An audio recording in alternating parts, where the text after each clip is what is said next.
Hello friends, welcome you all at Indian Institute of Learning Life Saving Skills. हमारे पास काफ़ी student doctors के phone आते हैं एंड दे आस्क क्वेश्चन कि सीपीआर को कब बंद किया जाए, when to stop CPR, when to stop CPR. जब भी हम किसी पेशेंट को सीपीआर देते हैं तो कब हमें उसमें इंटरप्ट कर सकते हैं, उसको कब हम रोक सकते हैं। तो इसका सिंपल सा इजी सा फॉर्मूला हमने बनाया, आपको याद रखना है ड्रिप्स। क्या याद रखना है? ड्रिप्स। जब भी आप पेशेंट को डिफिब्रिलेट करते हैं, क्या करते हैं? डिफिब्रिलेट। जब भी पेशेंट को आप शॉक देते हैं, अगर शॉकेबल रिदम है और कोड ब्लू चल रहा है, कार्डियक अरेस्ट रिदम ACLS चल रहा है, तो तब आपको क्या करना है? डिफिब्रिलेट करना है, तब आपको सीपीआर रोकना पड़ेगा। Second, rhythm analysis. Rhythm analysis मतलब आपको पता लगाना है कि जो शॉक है वो, जो रिदम जो है वो शॉकेबल है या नॉन शॉकेबल है, तो आपको तब सीपीआर को रोकना पड़ेगा रिदम एनालिसिस के लिए, ईसीजी में देखने के लिए ये शॉकेबल रिदम है या नॉन शॉकेबल है। रिदम्स दो प्रकार के होते हैं, शॉकेबल, नॉन शॉकेबल।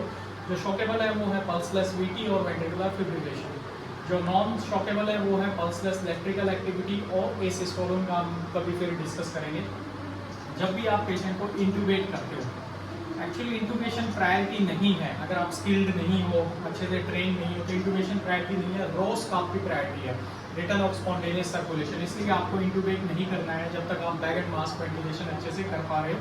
लेकिन अगर आप इंट्यूबेट कर रहे हो, लेस देन 10 सेकेंड में आपको परफॉर्म करना है, तो आप क्या कर सकते हो? सीपीआर को इंटरप्ट कर सकते हो। उसके अलावा जब भी आप, तो आपको याद रखना है ड्रिप, DRIP और पल्स चेक। जब भी आप पेशेंट की पल्स चेक करते हो, सपोज करो मॉनिटर में कोई रिदम आ गया, आपको कंफर्म करना है वो पल्सलेस है या नॉन पल्सलेस है, विथ पल्स है, तो आपको याद रखना है पल्स चेक करते वक्त आप सीपीआर को इंटरप्ट कर सकते हो। और लास्ट का जो हमारा मोस्ट इंपॉर्टेंट है वो है स्विच रोल। स्विच रोल मतलब जब भी आप, क्योंकि एक बंदा सीपीआर नहीं दे सकता, सीपीआर मैक्सिमम हम जो देते हैं वो 45 मिनट्स तक देते हैं। कितनी देर तक देते हैं?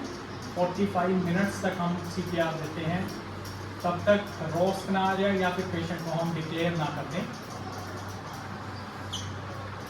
डिक्लेयर कर दें, तब तक हम क्या करते हैं? पेशेंट को सीपीआर देते हैं। तो रोल जब हम स्विच करते हैं तो तब हम क्या करते हैं? सीपीआर को इंटरप्ट करते हैं। तो ये 5 ऐसी कंडीशन है जो आपको याद रखनी चाहिए जब हमें सीपीआर को इंटरप्ट करना है। अदरवाइज सीपीआर इंटरप्ट नहीं करना, क्योंकि एक हाई क्वालिटी सीपीआर जो है आपका, वही आपको रिवाइवल में मदद करता है। अगर आपका हाई क्वालिटी सीपीआर नहीं है, बार बार आप उसको रोक रहे हो, कई बार क्या है, स्टाफ इंजेक्शन देने के लिए या किसी और काम के लिए रुक जाता है, तो उन्हें नहीं रुकना। इंजेक्शन देना दूसरे का काम है, सीपीआर आप परफॉर्म कर रहे हो, आपको सीपीआर नहीं रोकना है एक्सेप्ट दीज 5 कंडीशन: डिफिब्रिलेशन,